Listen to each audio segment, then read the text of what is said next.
오늘 거룩한 주일 아침, 비가 내리는 궂은 날씨에도 불구하고 가장 깨끗하고 가장 순결한 마음으로 가장 간절한 예배자의 모습으로 오늘 함께 하시는 우리 사랑하는 그린빌 가족들에게 간절히 구하는 자들의 기도를 외면치 않으시는 우리 선하신 하나님의 은총이 언제나 함께 하실 수 있기를 기원합니다.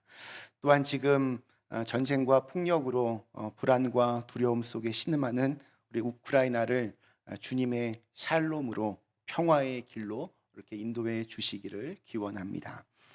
우리 창세기부터 요한계시록까지 말씀 대장정, 오늘은 요한복음 말씀으로 함께 은혜를 나누고자 합니다. 우리 한국에 처음 이제 와서 복음을 전하던 우리 선교사님들은 한국말 잘 모르니까 한국말 때문에 여러 가지 웃지 못할 그런 에피소드들이 많았다고 합니다. 예를 들어서 집에 들어가려고 밖에서 똑똑하고 노크를 하면 안에서 응답을 합니다. 네, 안에 있으니 문 닫고 들어오세요. 그러면 선교사들은 당황합니다. 문을 열어야 들어가는데 문을 닫고 들어오라고 그러면 어떻게 들어가야 되나? 어떻게 해야 됩니까? 또 우리 한국 사람들은 이런 비슷한 표현들 중에 죽기 살기 이런 표현들 많이 합니다. 뭐 스포츠 감독이 선수들을 그라운드에 내보내면서 야, 죽기 살기로 뛰어 이렇게 말을 합니다. 그러나 죽기 살기 그러면 말의 순서가 사실은 틀렸습니다. 맞는 말은 살기 죽기로 해야 원래 맞습니다. 사는 것이 먼저고 죽으면 이제 그걸로 끝나는 거니까 살기 죽기 그래야 되는데, 그런데 죽기 살기로 이렇게 해야 된다라고 말을 합니다. 근데 가만히 생각해 보면 그 말이 훨씬 더 성경적입니다. 성경은 먼저 죽어야 된다라고 가르칩니다. 죽어야 산다. 네가 먼저 죽어라. 그러면 산다. 이것이 성경의 가르침입니다. 헬라 사람들 몇몇이 성전에 예배하러 왔다가 예수님께서 오셨다는 말을 듣고 예수님이 대체 어떤 분이시길래 그토록 놀라운 말씀들을 하시고 또 그런 엄청난 기적들을 행하시는지 직접 두 눈으로 보고 싶어서 제자들에게 좀 예수님을 좀 만나게 해달라고 그렇게 부탁을 합니다. 그 부탁을 들은 제자들의 마음이 그때 어땠을까요? 굉장한 기대감에 부풀었을 겁니다. 오늘 읽은 말씀 바로 앞에 12절, 13절 이렇게 보면 예수님이 예루살렘에 입성하시는 장면이 짧게 나옵니다. 예수님께서 나귀를 타시고 성문으로 들어가시는데 엄청난 사람들이 나와서 예수님을 열렬하게 환영합니다. 보통 대충 그냥 환영하는 정도가 아니었습니다. 주의 이름으로 오시느니 곧 이스라엘의 왕이시여 이러면서 예수님을 환영했습니다. 그동안 제자들 보면 직업도 가족도 다 뒤로 한 채 오직 예수님 한 분만 바라보고 예수님 뒤를 따라왔습니다. 그동안 정말 많은 고생들을 했습니다. 예수님이 가시는 곳이라면 어디든 따라가는데 뭐 그냥 길가에서 노숙도 하고 또 사람들의 미움도 많이 받았습니다. 굉장히 고단한 여정이었습니다. 그런데 이제 그 고생이 끝날 때가 다가온 것처럼 느꼈습니다. 그분을 이스라엘의 왕으로 영접하는 군중들을 보면서 막 마음이 흥분이 되었습니다. 게다가 유대인들만 이렇게 예수님께 열광하는 것이 아니라 외국에서 온 헬라인들까지도 예수님을 만나고 싶어 하니까 이게 얼마나 대단한 일입니까? 이제 곧 예수님께서 왕이 되시고 또 우리들은 한 자리씩 예수님 좌편에 우편에 그렇게 이제 차지하게 될 거라고 생각을 했습니다. 더욱이 이 제자 안드레가 그 헬라 사람들이 좀 예수님 보고 싶어 합니다 말을 하자 예수님께서 23절에서 이렇게 말씀하십니다. 예수께서 대답하여 이르시되 인자가 영광을 얻을 때가 왔도다. 가슴이 막 뜁니다. 이 말을 들은 제자들은 더 흥분되었을 겁니다. 드디어 때가 되었구나. 이미 저 수많은 백성들이 예수님을 왕으로 영접하는데 이제 깃발만 올리면 저 로마의 군대를 무찌르고 이 예루살렘을 접수하고 영광스럽게 예수님께서 왕좌에 오르실 것이다. 아마 이런 생각을 속으로 했을 겁니다. 자, 그런데 이 23절의 말씀이 끝나자마자 그 다음 말씀은 제자들의 기대에 찬물을 껴안는 말씀이었습니다. 24절, 내가 진실로 진실로 너에게 이르노니 한 알의 밀이 땅에 떨어져 죽지 아니하면 한 알 그대로 있고 죽으면 많은 열매를 맺느니라. 영광을 얻을 때가 왔다 하신 주님이, 자, 이제 우리 군대를 모으자. 오늘 나를 열광적으로 환영하던 저 사람들을 모아서 훈련을 시키자. 이런 식으로 말을 하셨으면 뭔가 앞뒤가 맞는 이야기인데, 그런데 예수님은 갑자기 한 알의 밀이 땅에 떨어져 죽는 이야기를 하고 계십니다. 영광을 얻는 것과 죽는 것, 이게 무슨 관계가 있습니까? 바로 이 부분이 오늘 말씀의 핵심입니다. 예수님도 영광을 얻을 때가 왔다는 것은 인정하셨습니다. 그런데 문제는 영광을 얻는 방법입니다.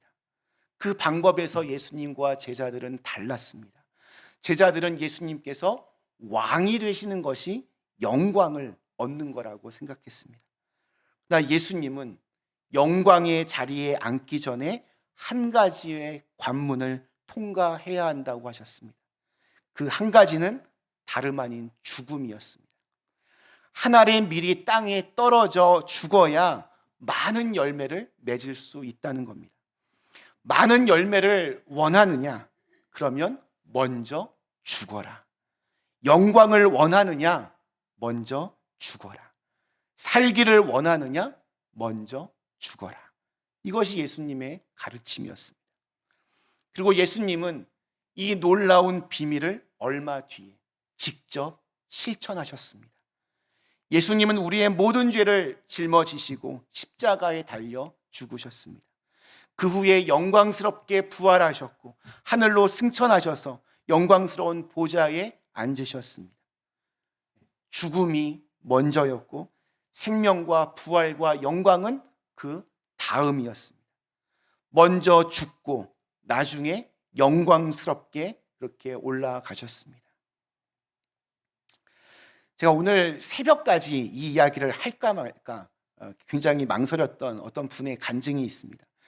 제가 설교 시간에 너무 긴 예화를 하는 것을 별로 선호하지 않고, 또한 너무 이렇게 사람이 이렇게 두드러지면 안 된다라고 설교학 시간에 배웠기 때문에, 너무 이게 그냥 유명한 이야기여서 이미 아는 분들도 굉장히 많겠다 생각이 되었지만, 그래도 오늘 읽은 말씀과 많이 연관이 되어서 제가 조금 긴 그런 어떤 분의 간증 이야기를 좀 할까 합니다.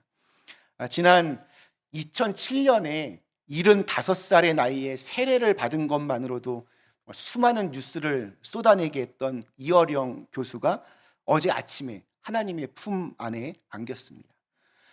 20대 시절부터 날카로운 필력으로 성경에는 모순된 이야기로 가득하다 이러면서 성경의 여러 이야기들을 과학적으로 또 인문학적으로 조목조목 비판했던 사람이었습니다. 그런 그가 어떻게 기독교인이 되었는지 그의 딸 고 이민아 목사님을 빼놓을 수 없습니다. 너무나 똑똑하고 자랑스러웠던 딸인 이민아 목사님은 이화여대를 3년 만에 조기 졸업하고 미국으로 유학을 떠나고 30대 초반에 변호사로 캘리포니아주 검사로 이름을 날리면서 아주 장래가 촉망되는 성공한 한인 여성이었습니다. 그녀가 32살 때 예수님을 처음으로 영접했습니다. 그러나 예수님을 영접하고 세례를 받은 지 몇 달 후에 갑상선 암이 발견되었고 수술을 했지만 4년 뒤에 다시 재발했고 또 수술을 하였지만 3년 뒤에 또다시 재발하였습니다. 그러던 중에 유치원에 다니던 그녀의 둘째 아들은 중증 자폐에 라는 판정을 받게 되었습니다. 자녀를 키우는 엄마의 심정으로 정말 자기가 암 투병을 하는 것보다 훨씬 더 충격적이었고 또 마음이 아팠습니다. 그래서 자기의 그런 변호사직, 검사직을 다 사직하고 오직 아들의 그 자폐증 치료에만 매달렸습니다. 하와이에 자폐 아동을 치료하는 아주 유명한 학교가 있다는 소식을 듣고 하와이로 이사를 했습니다. 그러나 그 학교의 교장은 그녀의 어린 아들을 만나보더니 이 아이는 상태가 너무 심각하여서 우리 학교에 입학할 수 없다는 판정을 했습니다. 그녀는 바닥에 주저앉아서 자기 아들을 제발 학생으로 좀 받아달라고 애걸하고 통곡하며 매달렸고 결국에는 그 아들이 입학을 하게 됩니다. 그 이후 10여 년을 하루도 마음 편하게 지낸 적이 없었다고 합니다. 그런 뼈를 썩게 하는 근심의 결과 이 엄마인 그녀에게 망막이 다 망가지고 앞이 보이지 않는 시력을 잃게 되는 그런 병이 찾아왔습니다. 미국의 유명하다는 안과 병원들은 다 찾아다녀 봤지만 회복의 가능성이 전혀 없다는 절망적인 진단을 받았을 뿐입니다. 그런데 그녀가 그러면 그럴수록 더욱더 하나님께 간절히 매달리기 시작했고 그녀의 믿음은 더욱더 깊어져 갔습니다. 또 평생의 기도 제목이었던 아버지의 구원을 위해서도 기도했습니다. 아버지에게 전화를 걸어서 하나님과 교회와 성경에 대해서 이야기를 하면 그 아버지는 하늘에 계신 아버지만 아버지냐, 땅에서 살고 있는 아버지도 있다, 핀잔을 주려다가 여러 번 참았다고 합니다. 그렇게 똑똑하던 딸이 어쩌다 저렇게 광신도 같은 그런 아줌마와 같은 소리를 나한테 할까? 너무 싫었지만 10년 동안 그 딸이 암과 싸우고 또 자폐 아들 때문에 힘든 시간들을 보냈다는 것을 잘 알고 있었기 때문에, 그리고 딸이 신앙에 의지하여서 정말 많은 힘을 얻고 있다는 것을 알았기 때문에 그냥 참았다고 합니다. 결국 이 아버지 이어령 교수가 하와이의 딸 집을 방문합니다. 이미 그때는 딸이 눈이 너무 보이지가 않아서 설거지도 제대로 할 수 없는 상황이었다고 합니다. 그런데도 딸은 아빠에게 예수를 믿으라고 계속 권면합니다. 제대로 볼 수 없는 상황임에도 찬송을 하고 성경을 읽으려고 애를 썼습니다. 아버지는 그 모습을 보면서 마음속으로 지금 찬송이 나오냐, 지금 성경을 읽고 싶냐, 우라통이 터졌습니다. 그러다 주일날이 되자 딸이 교회에 가자고 계속 졸라대는 통에 그냥 작은 교회 한 군데를 찾아갔습니다. 그리고 거기서 마침내 하나님의 이름을 처음으로 간절히 부르게 됩니다. 연이어서 딸에게 닥치는 이 시련 앞에서 아버지인 내가 자기가 도와줄 수 있는 것이 아무것도 없다는 연약한 그 인간의 한계를 깊이 절감했기 때문입니다. 하나님, 나의 사랑하는 딸에게서 그 빛을 거두어 가지 않으신다면 나의 남은 생은 주님의 일을 위하여 쓰겠습니다. 이 땅에 아버지가 주지 못한 그 이상의 사랑과 보살핌으로 딸의 힘이 되어 주신 하나님께 자신도 모르는 사이에 서원 기도를 했습니다. 그런데 이 기도를 한 후에 딸에게 기적이 일어났습니다. 망막이 정상으로 되돌아와서 시력이 회복이 된 것입니다. 한국의 유명한 안과 병원에서 진료와 수술을 계획하고 정밀 검사를 하는데 의사가 전혀 눈에 이상이 없는데 혹시 미국에서 영어를 잘 못하셔서 의사가 하는 그 말을 못 알아들으신 것은 아닙니까? 이런 말을 하기까지 했다고 합니다. 나의 지식도 나의 돈도 너를 구할 수 없었으나 하나님께서 내게 빛을 주셨구나. 네가 시력을 잃었을 때에 본 빛을 나도 좀 봤으면 좋겠다. 그는 그렇게 생각했습니다. 딸을 그토록 괴롭혔던 암도 또 시력도 깨끗하게 나았고 또 그 외손자의 자폐 증세도 많이 호전되었습니다. 길고 길었던 정말 악몽과도 같았던 15년의 세월이 이렇게 해피엔딩으로 끝나는 것처럼 보였습니다. 그리고 이 이어령 교수도 자기가 한 기도가 있었기 때문에 약속을 지키기 위해서 세례를 받았습니다. 세례를 받은 후에 그는 이렇게 고백을 합니다. 나는 내 딸이 다시 보게 되었다든지 암에서 고침을 받았다든지 내 외손자의 자폐증이 좋아진 것을 기적이라고 여기지 않습니다. 기적 중에 기적은 우리가 예수 그리스도를 믿음으로 부활과 영생의 선물이 주어진다는 점입니다. 그리고 하나님께 드렸던 그 서원 기도를 실천하면서 지성에서 영성으로 이런 여러 권의 신앙 서적들을 출판했습니다. 이제 모든 것이 다 좋아졌다 생각하고 이제 다 끝났다, 해피엔딩이다 했는데 또다시 믿을 수 없는 고난이 찾아옵니다. 이민아 목사님의 이번엔 큰아들이 원인 불명의 혼수 상태에 빠져서 19일 만에 26살의 꽃다운 나이에 허망하게 세상을 떠났습니다.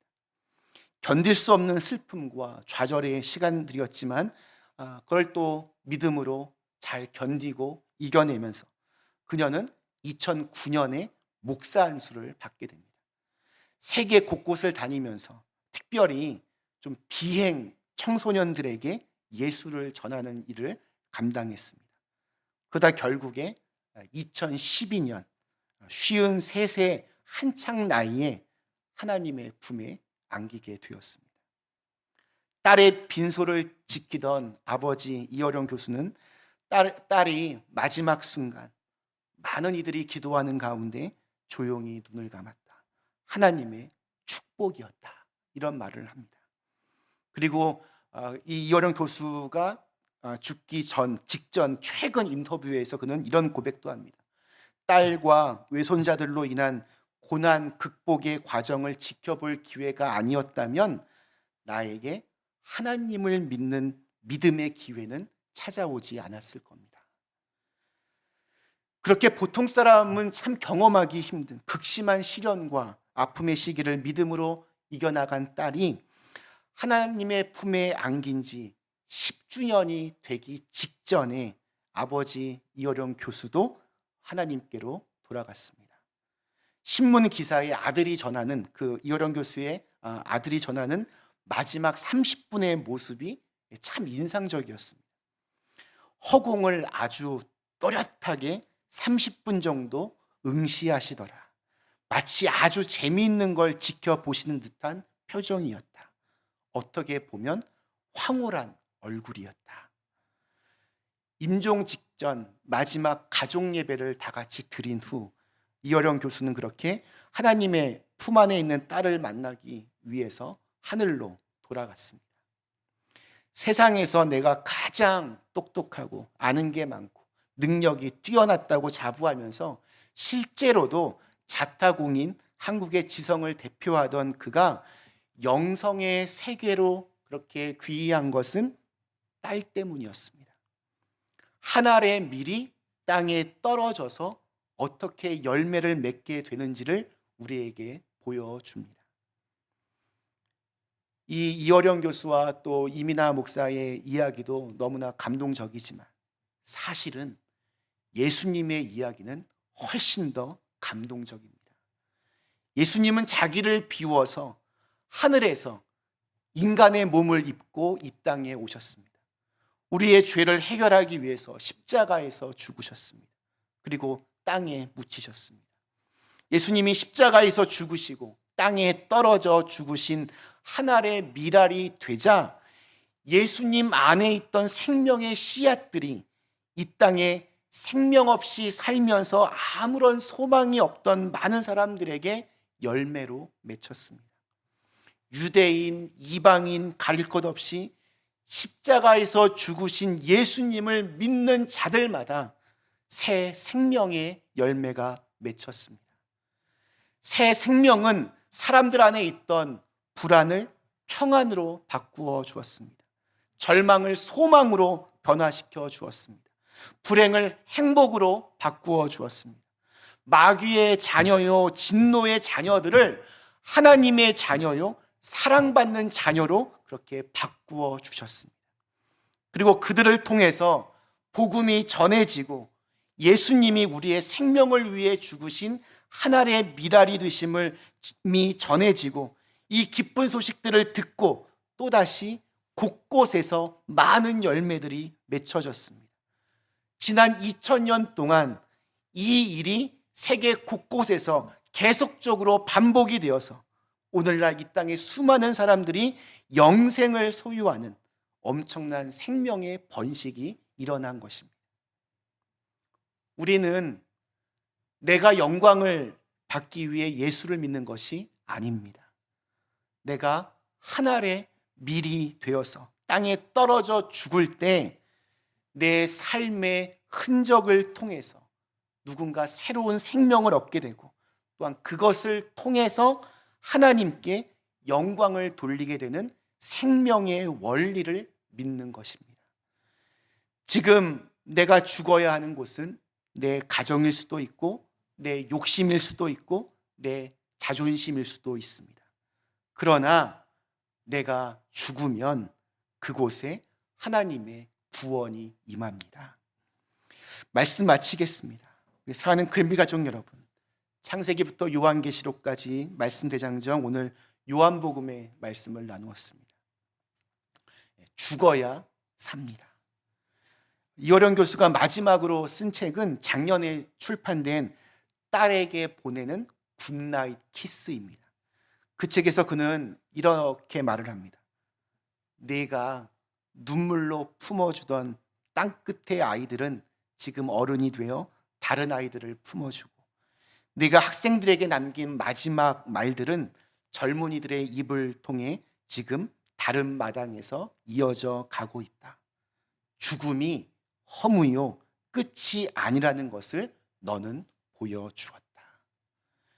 이 땅의 모든 사람들은 결국에는 다 죽습니다. 그러나 죽음 뒤에는 한 사람이 남긴 진한 흔적이 남기에 마련입니다. 그 흔적이 어떤 이에게는 생명과 구원으로 인도하는 씨앗이 되기도 하지만 어떤 이에게는 원망과 후회와 미움으로 그렇게 상징되기도 합니다. 생명의 구주이신 예수를 믿는 우리는 어떠한 흔적을 가지며 살아야 하겠습니까? 우리는 무엇에 목숨을 걸어야 하겠습니까? 우리는 어떠한 일에 죽어야 하겠습니까? 어떤 열매가 맺히기를 원하십니까? 우리 이번 주 수요일부터 예수님의 삶과 죽음을 묵상하는 사순절이 시작됩니다. 우리 이번 사순절 기간 동안에는 죽기 살기로 예수를 믿고 또 죽기 살기로 사랑을 베풀어서 새로운 생명의 구원이 우리의 삶의 자리에서 싹 틀 수 있는 그러한 은혜가 저와 여러분에게 다 일어날 수 있기를 주님의 이름으로 간절히 축원합니다.